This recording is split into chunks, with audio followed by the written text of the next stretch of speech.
तो मेरे प्यारे भैया लोग, आप सभी लोग कैसे हैं? आई होप आप लोग बहुत ही मस्त होंगे, अपनी तैयारी अच्छी तरीके से कर रहे होंगे। ध्यान दीजिएगा सभी लोग, और एकदम बेहतरीन सी वीडियो आपके सामने एक बार फिर से लेकर आ गया हूँ। और भौतिक विज्ञान, ठीक है ना, 2019 का सेट है, लेकिन ये महत्वपूर्ण सेट है। क्यों महत्वपूर्ण है?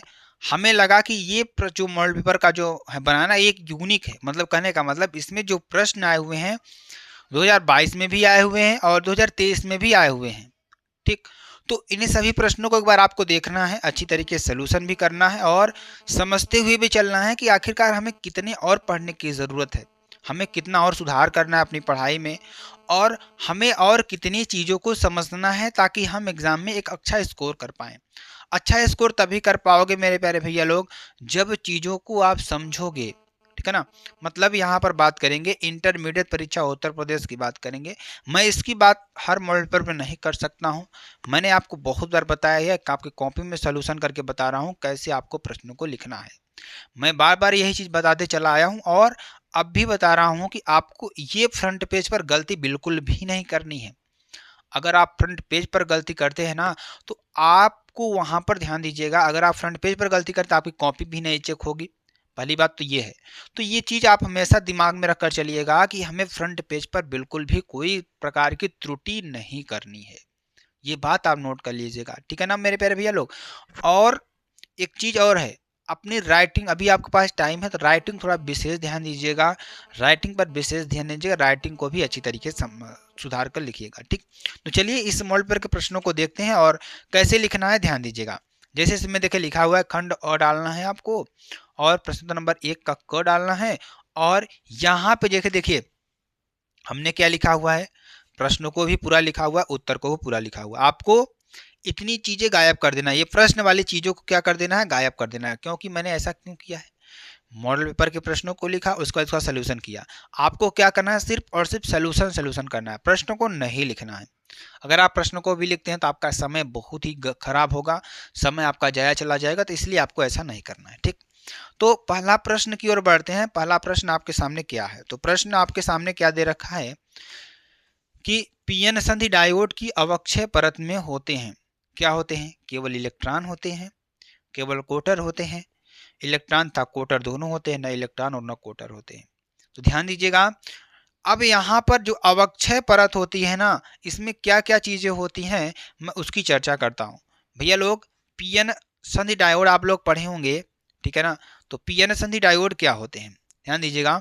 पीएन संधि डायोड में उष्मीय विक्षोभ के कारण, किसके कारण, उष्मीय विक्षोभ के कारण यन क्षेत्र से कुछ इलेक्ट्रॉन पी क्षेत्र में तथा पी क्षेत्र से कुछ कोटर यन क्षेत्र में विसरित होकर ये आवेश वाहक अपने अपने पूरकों में से निकल करके मिलकर उदासीन हो जाते हैं। इस प्रकार संधि से दोनों ओर की उस परत को जिसमें चालकशील आवेश वाहक नहीं होते हैं, अवक्षय परत कहलाती है। ध्यान दीजिएगा, अवक्षय परत का मतलब क्या होता है, अवक्षय परत में क्या होता है, न तो इलेक्ट्रॉन होते हैं न तो कोटर होते हैं। मैं उसकी संरचना आपको बताऊं, ध्यान दीजिएगा, थोड़ा मैं समझाने का आपको प्रयास करूंगा। मेरे प्यारे भैया लोग ध्यान समझिएगा, यहाँ पर ये आपका क्या हो जाएगा, एक क्या है, पीएन है, ये आपका मान लीजिए पी क्षेत्र है, ये आपका एन क्षेत्र है। अब इस पी क्षेत्र को ध्यान दीजिएगा, इस पी क्षेत्र को, ये आपका पॉजिटिव क्षेत्र है, ये आपका निगेटिव क्षेत्र है। ये पॉजिटिव क्षेत्र और निगेटिव क्षेत्र को जो लेयर अलग करती है ना, उसी को हम क्या कहते हैं, अवक्षय परत को कहते हैं। ठीक, ना तो आपको यहाँ पर इलेक्ट्रॉन दिखेंगे और ना ही क्या दिखेंगे, कोटर दिखेंगे। तो इस बात को नोट कर लीजिएगा। ठीक, चलिए ध्यान दीजिएगा, अर्थात अवक्षय परत में इलेक्ट्रॉन तथा कोटर दोनों उपस्थित नहीं होते हैं। ठीक, यह परत पी और एन अर्धचालकों के बीच में निर्मित होती है। ठीक, अब देखिए, आप प्रश्न संख्या नंबर 1 का ख लिख रहे हैं, ऐसा बिल्कुल आप समय गंवा रहे हैं यहाँ पर, ठीक है ना। आप यहाँ पर सिर्फ लिखिए उत्तर नंबर 1 का ख। ठीक, ये आपको ख का बी आपको इसे डाल देना है। तो प्रश्न क्या कह रहा है, प्रश्न कह रहा है कि प्रिज्म से गुजरने पर निम्नलिखित में से किस रंग के प्रकाश का विचलन अधिकतम होता है, लाल रंग का, बैंगनी रंग का, नीले रंग का या हरा रंग का? तो आंसर क्या हो जाएगा? प्रिज्म के वर्ण विक्षेपण में रंगों के सतत परिवर्तन का क्रम उसके अनुसार बैंगनी, जामुनी, नीला, हरा, पीला, नारंगी और लाल होता है। ठीक, प्रकाश किरण के जिस रंग के लिए तरंग दैर्ध्य न्यूनतम होता है, ठीक है, न्यूनतम होता है, उस रंग के लिए प्रिज्म द्वारा प्रकाश का विचलन अधिकतम होता है, होगा। ठीक है, अतः लाल रंग का तरंग दैर्ध्य अधिक होता है तथा बैंगनी रंग का तरंग दैर्ध्य कम होता है। इस प्रकार बैंगनी रंग के प्रकाश के लिए प्रिज्म द्वारा प्रकाश का विचलन अधिकतम तथा लाल रंग के प्रकाश के लिए प्रकाश का विचलन न्यूनतम होता है। ठीक है ना। एक ग की बात करें, क्वेश्चन देखिए क्या कह रहा है और आप लोग इसका उत्तर देने का प्रयास करिएगा। सभी जो मेरे प्यारे भैया लोग जुड़े हुए हैं ना, सभी लोग उत्तर देने का प्रयास करेंगे। किस बिंदु पर विद्युत क्षेत्र की तीव्रता निम्न में से किसमें r की पावर 0 के अनुक्रमानुपाती होती है? ठीक, बिंदु आवेश के, विद्युत ध्रुव के, आवेश की अनंत समतल चादर के या रेखीय आवेशित तार के? तो ध्यान दीजिएगा, आगे चलिए मैं आपको समझाता हूं।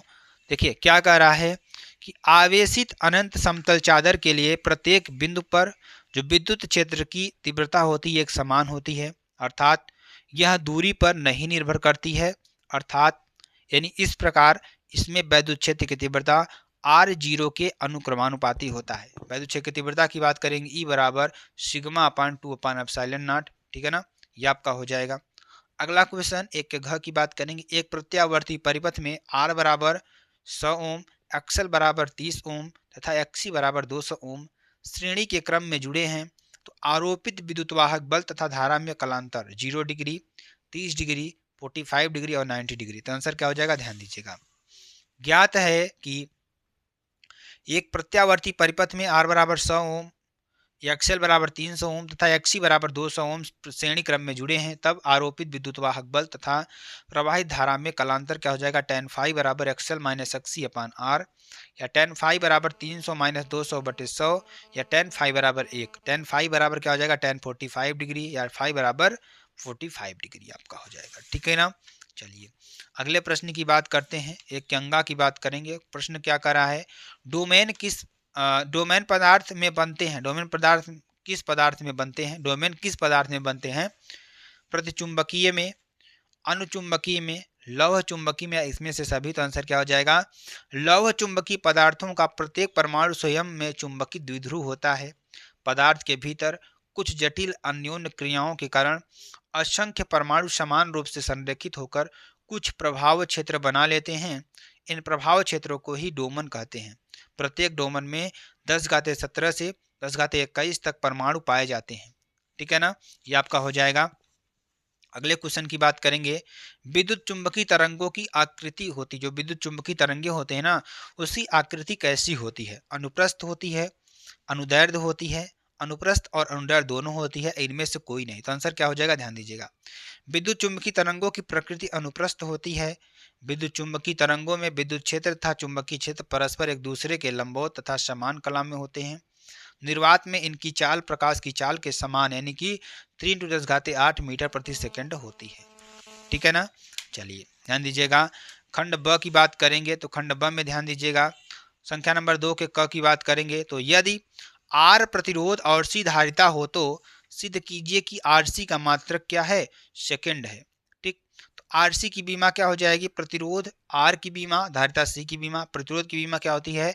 m की पावर 1, L की पावर 2, T की पावर -3, A की पावर -2। ठीक, और अगर धारिता की बीमा की बात करें, m की पावर -1, L की पावर -2, T की पावर -4, A की पावर 2। तो इसका आंसर क्या हो जाएगा? T हो जाएगा। ठीक, तो अतः RC की बीमा समय की बीमा के समान, समय की बीमा के समान होती है। चूंकि समय का मात्रक सेकंड है, इसलिए RC का मात्रक भी सेकंड होगा।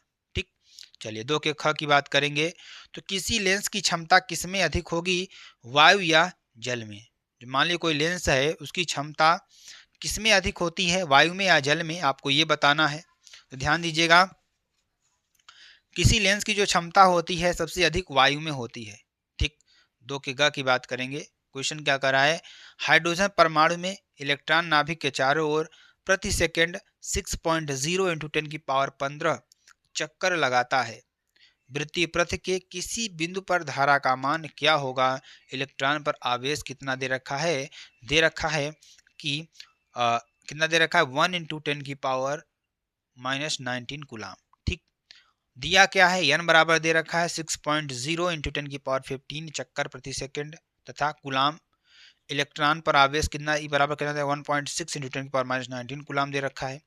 वृत्तीय पथ के किसी बिंदु पर जो धारा I बराबर क्या है, Q/T बराबर Ne/T। तो यहाँ पर I बराबर क्या हो जाएगा, ध्यान दीजिएगा, सॉल्व करेंगे तो मेरे प्यारे भैया लोग इसको सॉल्व करिएगा। I बराबर यहाँ पर क्या हो जाएगा 1.6 × 10⁻19 इंटू 1.0 × 10⁻15, ठीक है ना। यहाँ पर हो जाएगा, सॉल्व करेंगे 9.6 × 10⁻4 एम्पियर आपका आंसर आ जाएगा, ठीक है ना। चलिए ध्यान दीजिए, अगले क्वेश्चन की बात करते हैं। अगला क्वेश्चन और बहुत ही इंपॉर्टेंट क्वेश्चन, बहुत ही महत्वपूर्ण क्वेश्चन है, ठीक है ना। और क्वेश्चन क्या कर रहा है, ध्यान दीजिएगा। प्रत्यावर्ती परिपथ का शक्ति गुणांक क्या होगा। प्रत्यावर्ती परिपथ आप लोग समझ रहे हैं जिसमें आप एसी करंट प्रवाहित कर सकें, ठीक। तो प्रत्यावर्ती परिपथ का जो शक्ति गुणांक है क्या होगा, यदि परिपथ में शुद्ध प्रतिरोध हो, शुद्ध प्रेरकी हो, जो प्रतिरोध हमारा क्या हो, शुद्ध प्रतिरोध हो, मतलब सिर्फ उसमें क्या लगा हो, प्रतिरोध लगा हो, और एक हमारे पास अलग से क्या है, ध्यान दीजिएगा, परिपथ है जिसमें आपको क्या लगा है, सिर्फ प्रेरक लगा हुआ है। तो ध्यान दीजिएगा, दोनों के बारे में समझते हैं। तो क्या कह रहा है कि प्रत्यावर्ती धारा परिपथ में वास्तविक औसत शक्ति व्यय तथा आभासी औसत शक्ति व्यय का अनुपात परिपथ की शक्ति गुणांक कहलाता है। यानी शक्ति गुणांक cos फाई बराबर बार P/VRMS × IRMS, ठीक। यहाँ पर केवल प्रतिरोध युक्त परिपथ में शक्ति गुणांक का मान एकांक होगा। यदि परिपथ में केवल प्रेरकत्व है तो इसका शक्ति गुणांक 0 होगा, ठीक है ना। ये आपके लिए हो जाएगा। एक व्यंगा की बात करेंगे, ध्यान दीजिएगा, क्या कर रहा है, दूरदर्शी पर आपतित किरण का तरंग दैर्ध्य 6000 एंगस्ट्रॉम तथा इसके अभिदृश्यक का द्वारक 5 मीटर है। तो दूरदर्शी का कोणीय विभेदन सीमा ज्ञात कीजिए, ठीक। दिया क्या है, दिया है आपतित प्रकाश की तरंग दैर्ध्य 6000 एंगस्ट्रॉम, 6000 × 10⁻10 मीटर, यानी अभिदृश्यक का द्वारक d बराबर 5.0 मीटर, दूरदर्शी का विभेदन सीमा 1.22 λ/d, या सॉल्व करेंगे तो 1.22 × 6000 × 10⁻10/5 सॉल्व करेंगे तो 1.46 × 10⁻7 रेडियन, ठीक है ना। चलिए अगला क्वेश्चन क्या कर रहा है, जो कि बहुत ही इंपॉर्टेंट है। यक्स किरण के प्रमुख 2 गुण और उपयोग लिखिए। यक्स किरणों के प्रमुख गुण की बात करेंगे, ये गैसों को आयनीकृत कर देती हैं। ये क्या कर देती हैं, गैसों को आयनीकृत कर देती हैं। ये प्रकाश वैद्युत प्रभाव उत्पन्न करती हैं। क्या करती हैं, प्रकाश वैद्युत प्रभाव उत्पन्न करती हैं। यक्स किरणों के उपयोग की बात करेंगे, इसका उपयोग चिकित्सा में किया जाता है। यह हीरे जवाहरातों को जांचन में काम में आता है, ठीक। शल्य चिकित्सा में, हड्डी टूटने या बीमार अंगों की बीमारी का पता लगाने में इसका उपयोग किया जाता है, ठीक है ना। एक्सरे आप लोग करवाने जाते हैं, एक्सरे में आपका एक्सरे करवाते हैं, जैसे आपका कहीं पैर फ्रैक्चर हो गया, उसमें देखने के लिए कहीं टूटा तो नहीं है, उसके लिए भी एक्सरे करते हैं, ठीक है ना। तो चलिए 3 के ख की बात करेंगे तो ध्यान दीजिएगा, क्या एक अल्फा कण की गतिज ऊर्जा 10⁻12 जूल है। यहाँ सोने के नाभिक यानी Z बराबर 79 प्रतिक्षेप प्रकीर्णन करता है। तो अल्फा कण की नाभिक से निकटतम दूरी क्या होगी, दिया है 1/4πε0 बराबर 9 × 10⁹ न्यूटन मीटर स्क्वायर प्रति कूलाम स्क्वायर है। तो क्या दिया है, अल्फा कण की गतिज ऊर्जा, ध्यान दीजिएगा, यहाँ पर ध्यान दीजिएगा। तो यहाँ पर देखिए दिया क्या है, हमें दिया दे रखा है अल्फा कण की जो गतिज ऊर्जा है के ई अल्फा बराबर 10⁻12 जूल है, ठीक। अल्फा कण का जो आवेश है Q बराबर 2 इलेक्ट्रॉन है, ठीक।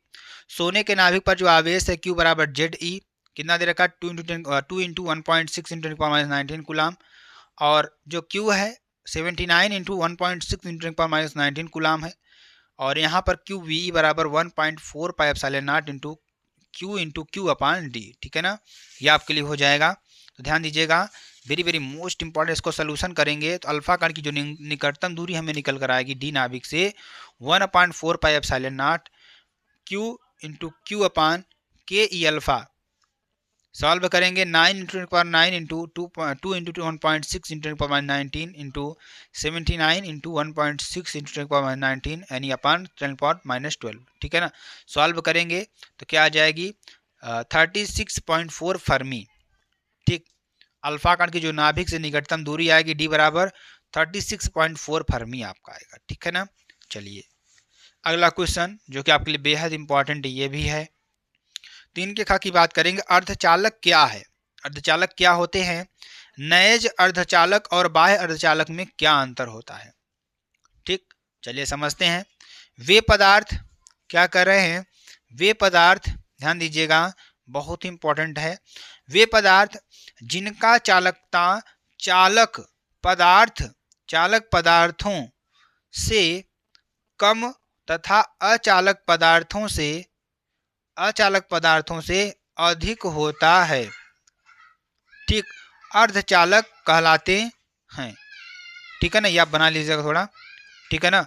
तो वे पदार्थ जिनका चालकता चालक पदार्थों से कम तथा अचालक पदार्थों से अधिक होता है अर्धचालक कहलाते हैं। सामान्य ताप पर इनके भीतर अगर सामान्य ताप रहेगा तो इनके भीतर मुक्त इलेक्ट्रॉनों का क्या होता है? इलेक्ट्रॉनों की संख्या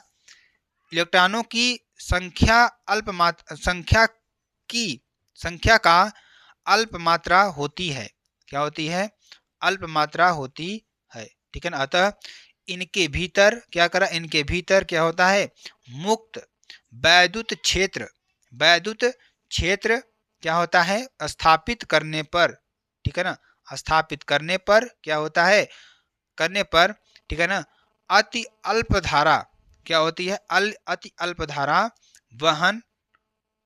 बहने लगती है। इस तरीके से आप बनाएंगे। ठीक है ना। तो ये मात्राएं हैं, थोड़ा लिखने में डिस्टर्बेंस हो गया है यहाँ पर। ठीक है ना। तो समझ में आया ना यहाँ पर। तो फिर से मैं आपको बता देता हूँ।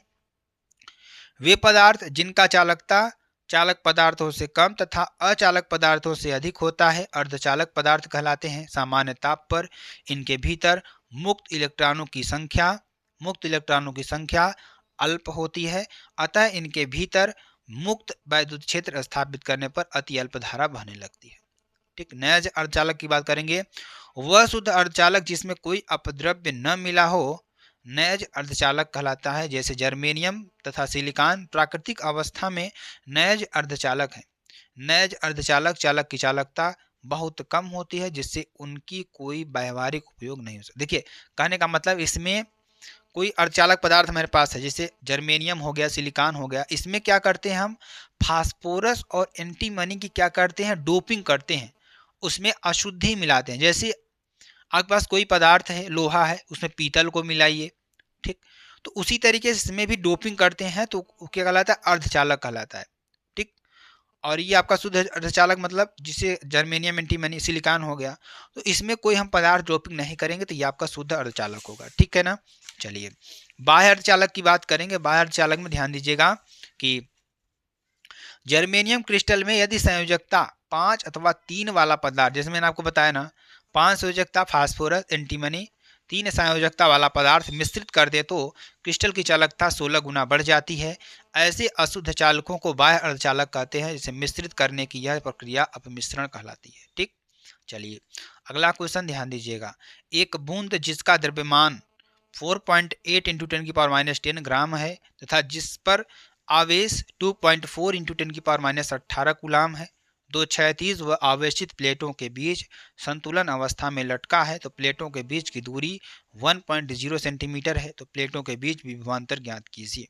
ठीक, तो ये आपको कर लेना है अच्छी तरीके से, इसको अच्छी तरीके से आपको कर लेना है। ठीक है ना। यहाँ पर भी आपको पूरा सोल्यूशन इसका कर लेना है और देख लीजिएगा आप लोग। ठीक है ना।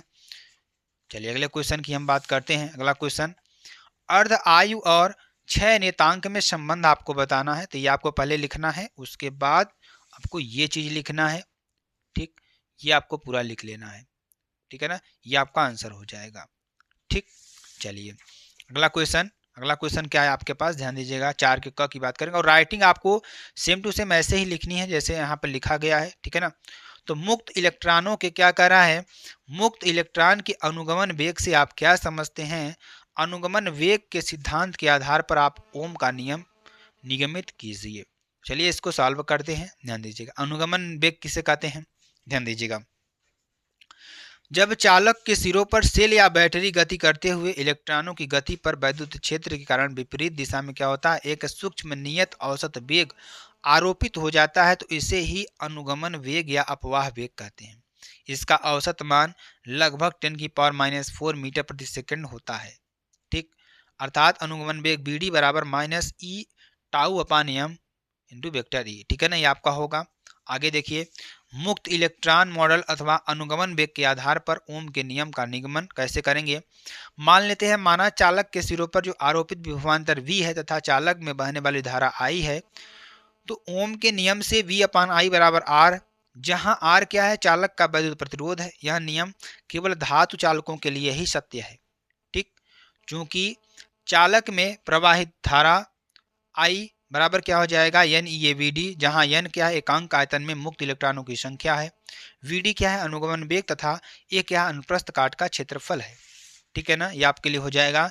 किसी चालक में क्या होता है, धारा प्रवाहित होने पर चालक की L लंबाई के बीच विद्युत विभवांतर V स्थापित होता है, जिसके कारण चालक तार के प्रत्येक बिंदु पर वैद्युत क्षेत्र उत्पन्न होता है, यानी अर्थात E बराबर V अपान L। ठीक, चूंकि किसी विद्युत क्षेत्र में उपस्थित कण जो होते हैं, ध्यान दीजिएगा, इलेक्ट्रॉन पर एक बल आरोपित होता है, F बराबर E small E into capital E बराबर EV अपान L। यदि इलेक्ट्रॉन का द्रव्यमान स्मॉल m हो तो इस बल के कारण इलेक्ट्रॉन उत्पन्न करता है, क्या उत्पन्न करता है, A बराबर कैपिटल F अपान m बराबर EV अपान ml। ठीक है ना, ये आपका हो जाएगा। और सभी इलेक्ट्रॉनों का जो अनुगमन वेग Vd है, क्या हो जाएगा, वेक्टर Vd बराबर U1 plus A tau 1 plus U2 plus A tau 2। यहाँ पर हो जाएगा, यहाँ पर आप vector U1 plus U2 common ले लीजिएगा, क्या बचेगा, वेक्टर A बराबर tau 1 plus tau 2 plus tau n अपान n। ठीक, चूंकि इलेक्ट्रॉनों का जो औसत ऊष्मीय वेग है, क्या होता है, औसत ऊष्मीय वेग औसत हमेशा शून्य होता है। ठीक, इसलिए उपरोक्त में A का मान रखने पर क्या हो जाएगा, Vd बराबर EV upon L into tau. यह अनुगमन वेग का शांतिकाल में संबंध है, समीकरण 1 में Vd का मान रखने पर। ठीक, जब मान रखेंगे तो आपका ये आपका मिल जाएगा, क्या, R बराबर ml अपान NE² टाउ, यही ओम का नियम है। ठीक, चलिए आगे आपको बताते हैं, ये सारे क्या हैं, आपके नियतांक हैं, अगर आप सोच रहे हैं तो। ठीक है ना, 4 के ख की बात करेंगे, ध्यान दीजिएगा। क्वेश्चन क्या कर रहा है, एक उत्तल लेंस का अवतल लेंस की फोकस दूरी क्रमशः 10 सेंटीमीटर व 50 सेंटीमीटर है।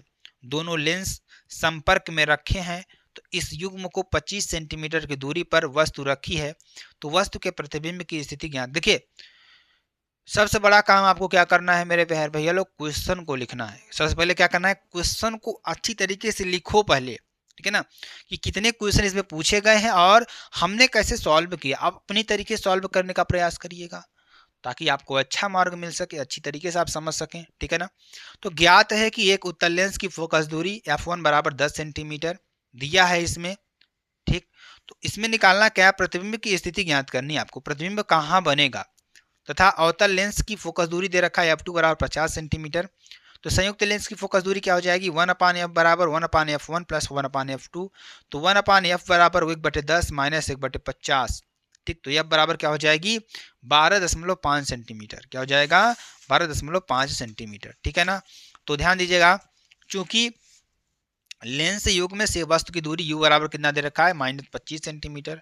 तो लेंस सूत्र क्या हो जाएगा, 1 अपान F बराबर 1 अपान V माइनस 1 अपान U, यानी क्या हो जाएगा, यहाँ पर हो जाएगा, यहाँ पर 1/25 बराबर 1/V, यहाँ पर 2 हो जाएगा, क्या हो जाएगा, यहाँ पर क्या हो जाएगा, ध्यान दीजिएगा मेरे प्यारे भैया लोग। तो यहाँ पर एक चीज़ नोट कर लीजिए आप लोग, इसको आप देखिए, ध्यान दीजिएगा। इसको आप और क्या लिख सकते हैं, इसको लिख सकते हैं 1 अपान F बराबर क्या लिख सकते हैं, अगर हम 50 कॉमन ले लेंगे तो यहाँ पर क्या हो जाएगा, 50 कॉमन ले लेंगे तो 4 माइनस 1, 10 बचे 50, यानी कि 5 माइनस 1, यानी कि बराबर क्या हो जाएगा, 4/50 या 2/25। ठीक, अब हमें F का मान निकला 2/25 या 12.5, एक ही होता है, कोई दिक्कत इसमें नहीं होनी चाहिए आपको।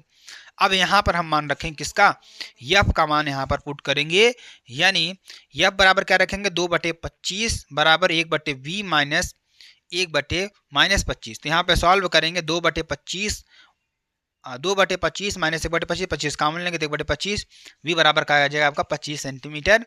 तो यहाँ से क्या हो जाएगा आपका, अतः वस्तु के प्रतिबिंब की स्थिति क्या हो जाएगी, v बराबर 25 सेंटीमीटर होगी। ठीक है ना। चलिए अगला क्वेश्चन, बहुत बार क्वेश्चन, बहुत ही इंपॉर्टेंट, मोस्ट इंपॉर्टेंट कैटेगरी में इसको रखिएगा, और ये प्रश्न बहुत बार ही पूछा गया है मेरे प्यारे भैया लोग। ठीक है ना, इसको इंपॉर्टेंट समझिएगा आप लोग। धारा तथा वोल्टेज संबंधी किरचॉफ का नियम आपको लिखना है। ठीक, किरचॉफ का नियम क्या हो जाएगा, प्रथम नियम संधि का नियम। तो वैद्युत परिपथ में किसी संधि पर मिलने वाली समस्त धाराओं का बीजगणितीय योग शून्य होता है। ठीक, अभी आपको समझाएंगे। इसे किरचॉफ का नियम या धारा का नियम कहते हैं। यह आवेश संरक्षण के सिद्धांत पर आधारित होता है। कहने का मतलब कह रहा है कि वैद्युत परिपथ में किसी संधि पर, मान लीजिए ये हमारी क्या है, कोई संधि है।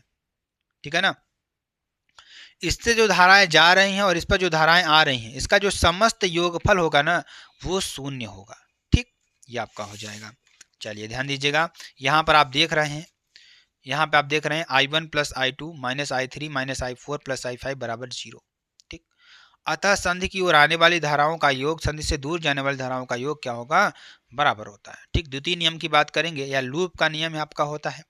तो यदि किसी परिपथ में प्रत्येक बंद पास के विभिन्न खंडों में बहने वाले धाराओं तथा उसके संगत प्रतिरोधों के गुणनफल का बीजगणितीय योग उस पास में लगने वाले विद्युत बलों के बीजगणितीय योग के बराबर होता है, अर्थात सिग्मा IR बराबर सिग्मा ई। ठीक है ना, ये आपके लिए हो जाएगा चित्र, देखिएगा। और यहाँ बंद पास एक में देखिएगा I1 R1 बराबर माइनस I2 R2 बराबर E1 माइनस E2, और बंद पास 2 के लिए I2 R2 plus I1 plus I2 R3 बराबर E2 आपका हो जाएगा। ठीक, इन समीकरणों से हम परिपथ के विभिन्न भागों में धारा के मान ज्ञात कर सकते हैं। इस प्रकार किरचॉफ का दूसरा नियम ऊर्जा के संरक्षण को व्यक्त करता है। इसे किरचॉफ का वोल्टेज नियम भी कहते हैं। 4 के घ की बात करेंगे, भूचुंबकत्व के विभिन्न अवयव क्या हैं, इन्हें परिभाषित करें। भूचुंबकत्व के अवयवों की बात करेंगे, पृथ्वी के चुंबकीय गुण को भूचुंबकत्व कहते हैं। इस किसी स्थान पर, ध्यान दीजिएगा, पृथ्वी के चुंबकत्व का अध्ययन करने के लिए जिन राशियों की आवश्यकता होती है, उसे उस स्थान पर पृथ्वी के चुंबकीय क्षेत्र अवयव कहते हैं। पृथ्वी के चुंबकीय क्षेत्र के 3 अवयव हैं, दिक्पात कोण। ठीक, किसी स्थान पर चुंबकीय याम्योत्तर तथा भौगोलिक याम्योत्तर के बीच न्यून कोण को द्विपात कोण कहते हैं। नति कोण की बात करेंगे अथवा नमन कोण, ये आपको लिख लेना है। ठीक, और ये आपको कर लेना है। ठीक, पृथ्वी के चुंबकीय क्षेत्र का क्षैतिज घटक क्या होता है, किसी स्थान पर चुंबकीय याम्योत्तर में कार्यरत होने पृथ्वी के चुंबकीय क्षेत्र बी का जो घटक क्षैतिज दिशा में कार्य करता है, उसे पृथ्वी के चुंबकीय क्षेत्र का क्षैतिज घटक या H बराबर B cos थीटा कहते हैं। 4 के अंगा की बात करेंगे, डेविसन जर्मन प्रयोग का संक्षिप्त विवरण देकर समझाइए कि इस प्रयोग में क्या निष्कर्ष निकलता है। डेविसन जर्मन का प्रयोग की बात करेंगे। डेविसन तथा जर्मन की प्रायोगिक व्यवस्था चित्र में प्रदर्शित है। द्रव्य कणों जैसे इलेक्ट्रॉन आदि का तरंग प्रकृति को स्थापित करने के लिए सर्वप्रथम डेविसन तथा जर्मन ने प्रयोग किया। उन्होंने क्या प्रयोग किया, यह इलेक्ट्रॉनों का निकेल क्रिस्टल से प्रकीर्णन पर आधारित है। ठीक, डेविसन तथा जर्मन द्वारा किए गए प्रयोग के लिए उपकरण को नीचे, ध्यान दीजिएगा, दर्शाया गया है। और उपकरण को निम्न भाग है, इलेक्ट्रॉन गन होती है, लक्ष्य या निकेल क्रिस्टल होता है, संचूचक या आयनन कक्ष होता है। ठीक, तो ध्यान दीजिएगा, ये आपका इनका फिगर है, आप फिगर लिख लीजिएगा अच्छी तरीके से। ठीक, और डेविसन जर्मन प्रयोग से प्राप्त ग्राफ में निम्न निष्कर्ष प्राप्त होते हैं। इसके निष्कर्ष क्या निकलते हैं, ध्यान दीजिएगा। इलेक्ट्रॉन गन होती है जो एक टंगस्टन धातु की बनी होती है जिस पर बेरियम ऑक्साइड का लेप लगा होता है। इसे कम विभव से गर्म किया जाता है। अब आप देखेंगे चित्र में तो क्या होती है, इलेक्ट्रॉन गन होती है आपकी। ठीक, तो आपकी इलेक्ट्रॉन गन कहाँ पर है, ध्यान दीजिएगा, ये आपकी क्या है, इलेक्ट्रॉन गन है। यहाँ आप देखेंगे तो ये क्या है, आपकी इलेक्ट्रॉन गन है। ठीक, ये किसकी बनी होती है, अगर आपको बताएं तो टंगस्टन धातु की बनी होती है, और इसमें बेरियम ऑक्साइड का लेप लगा होता है। इसे कम विभव से गर्म किया जाता है। उसके बाद प्रकीर्णन इलेक्ट्रॉन पुंज की तीव्रता I प्रकीर्णन कोण थीटा पर निर्भर होती है। जो यहाँ पर प्रकीर्णन पुंज की जो, ध्यान दीजिएगा, जो तीव्रता है I, वो किस पर निर्भर करेगी, इसके कोण पर निर्भर करेगी। ठीक, और प्रत्येक त्वरित विभव के लिए ग्राफ में प्रकीर्णन कोण थीटा बराबर फाई बराबर 50 डिग्री दिया है। ठीक, ये आपको 50 डिग्री रखना होगा और एक तीक्ष्ण उभर प्राप्त होता है। ठीक, त्वरक विभव का मान बढ़ाने पर इस उभार का आकार बढ़ता है तथा 54 वोल्ट त्वरक विभव पर इसका आकार महत्तम हो जाता है। त्वरक विभव को और बढ़ाने पर इसका आकार घटने लगता है। ठीक, तो ये आपका हो जाएगा, जो कि बहुत ही इंपॉर्टेंट, बहुत ही महत्वपूर्ण है। ठीक है ना, चलिए ये आपका लीजिएगा। उसके बाद अगला क्वेश्चन आपके पास क्या है कि पीएन संधि डायोड के अग्र अभिनत स्थिति में परिपथ आरेख अभिलक्षणिक वक्र खींचे तो व्याख्या कीजिए। अग्र अभिनत कब होगा? जब बैटरी को हम क्या करेंगे, एक चीज आप नोट कर लीजिएगा, इधर पी क्षेत्र होगा, इधर एन क्षेत्र होगा। जब बैटरी को हम पी वाले क्षेत्र को प्लस से जोड़ेंगे तो वहाँ क्या होगा, अग्र अभिनत होगा। जब इसी को हम निगेटिव से यानी एन क्षेत्र जोड़ देंगे तो यह क्या होगा, रिवर्स बायस में हो जाएगा। ठीक, इतनी बात आप समझ ले। उसके बाद आप लिख सकते हैं अच्छी तरीके से, इसको भी आप लिख लीजिएगा अच्छी तरीके से, ध्यान दीजिएगा। ठीक, उसके बाद ध्यान दीजिएगा, ये आप लिख लीजिएगा। अगला क्वेश्चन क्या कह रहा है कि प्रकाश के ध्रुवण से आप क्या समझते हैं, या प्रकाश के ध्रुवण से क्या तात्पर्य है। समतल ध्रुवित प्रकाश प्राप्त करने की एक विधि का संक्षिप्त विवरण कीजिए आप लोग, ये आपको कर देना है। ठीक, और ये भी आपको कर देना है, क्या कर रहा है, परावर्तन द्वारा ध्रुवित प्रकाश उत्पन्न करने की विधि आपको ये कर देना है। ठीक, और ये भी आपको कर देना अच्छी तरीके से दर्शाइए। दिया गया है कि लॉजिक परिपथ एंड गेट की भांति कार्य करता है। ठीक, ये आपको कर देना है। ठीक, और ये भी आपको कर देना है। अगला क्वेश्चन, बोर के परमाणु मॉडल की व्याख्या कीजिए, ये आपको कर देना है। ठीक, ये भी आपको पूरा का पूरा कर देना है। और यहाँ पर इसका भी आपको स्क्रीनशॉट कर, देखिए मैं आपको क्वेश्चन बता रहा हूँ, उसका सोल्यूशन भी बता रहा हूँ, तो आप लोग दोनों करिएगा। ठीक है ना, चलिए ध्यान दीजिए। अगला क्वेश्चन, ये भी क्वेश्चन का आप कर लीजिएगा। ठीक है ना, ये भी आपको पूरा स्क्रीनशॉट कर लेना है। ठीक है ना, अगला क्वेश्चन, क्या क्वेश्चन कर रहा है कि विद्युत क्षेत्र में विद्युत दुध्रु को घुमाने में किए गए कार्य का सूत्र स्थापित कीजिए, ये आपको करना है। और यहाँ पर ध्यान दीजिएगा, इसका पूरा स्क्रीनशॉट कर लेना है और इसका भी आपको पूरा का पूरा स्क्रीनशॉट कर लेना है। ठीक, और ध्यान दीजिएगा यहाँ पर, ध्यान दीजिएगा यहाँ पर आपको इसको भी पूरा, देखिए अगला क्वेश्चन क्या कर रहा है कि सौर सेल की कार्य प्रणाली को समझाइए था उपयोग लिखिए। सौर सेल की कार्य प्रणाली क्या हो जाएगी, ये आपको लिख लेना है। ठीक, इसको भी आपको पूरा कर लेना है। ठीक है ना, इसको भी आपको पूरा कर लेना है। ठीक है ना, और ध्यान दीजिएगा अगला क्वेश्चन क्या कर रहा है कि सिद्ध कीजिए कि श्रेणी अनुनादी परिपथ के लिए अनुनाद की स्थिति में धारा तथा विभवांतर समान कला में होते हैं, यह आपको सिद्ध करना है। एक परासरण केंद्र से 300 मीटर की तरंग दैर्ध्य वाली तरंग प्रकाशित की जा सकती है। एक 2.4 माइक्रोफैराड धारिता वाला संधारित्र उपलब्ध है, तो अनुनादी परिपथ के लिए आवश्यक कुंडली के प्रेरकत्व का परिकलन कीजिए। तो ये आपको पूरा करना है, क्वेश्चन को पहले लिखना है, उसका आंसर को भी आपको पूरा का पूरा लिखना है और समझना है। ध्यान दीजिएगा, इसको समझना भी है आपको। ठीक है ना, इसको आपको क्या करना है, समझना भी है। ठीक है ना, इसको आपको क्या करना है, समझना भी है। ठीक है ना, और इसको भी आपको पूरा कर लेना है। ठीक है ना, और इसको भी आपको पूरा का पूरा कर लेना है। ठीक है ना, चलिए ध्यान दीजिएगा। अगला क्वेश्चन, अन्योन्य प्रेरण से आप क्या समझते हैं, क्या अभिप्राय है। अन्योन्य प्रेरण गुणांक का परिभाषा दीजिए। दो समतल कुंडलियों का अन्योन्य प्रेरकत्व का सूत्र स्थापित कीजिए, आपका हो जाएगा। और ये आपका हो जाएगा। ठीक है ना, ये आपका हो जाएगा और ये आपका हो जाएगा। ठीक है ना, और ये आप लिख लीजिएगा अच्छी तरीके से। 9वें क्वेश्चन की बात करेंगे। 9वां क्वेश्चन देखिए, एक विद्युत चुंबकीय तरंग का दोलित्र वैद्युत क्षेत्र EV बराबर 30 साइन कितना हो जाएगा, sign 2 × 10⁻11 t + 300 πx volt meter से दिया जाता है। तो ज्ञात कीजिए पहला वैद्युत चुंबकीय तरंग का तरंग दैर्ध्य, दूसरा चुंबकीय क्षेत्र का आयाम, तीसरा दोलित चुंबकीय क्षेत्र का समीकरण। ये आपको पूरा लिख लेना अच्छी तरीके से, इसको भी आपको पूरा कर लेना है और इसका भी आपको पूरा सोल्यूशन कर लेना है। ठीक है ना, तो मेरे प्यारे भैया लोग, ये आपका पूरा का पूरा मॉडल पेपर था। सारे क्वेश्चंस को आपको लिखना है, लिखने के बाद आपको पूरा तैयारी करनी है। ठीक है ना, तो अगर आपको वीडियो अच्छी लगती है आप वीडियो को लाइक शेयर कमेंट सब जरूर कर सकते हैं। फिर मिलते हैं नेक्स्ट वीडियो में नए टॉपिक के साथ, तब तक के लिए जय हिंद, जय Bharat, bye bye, take care.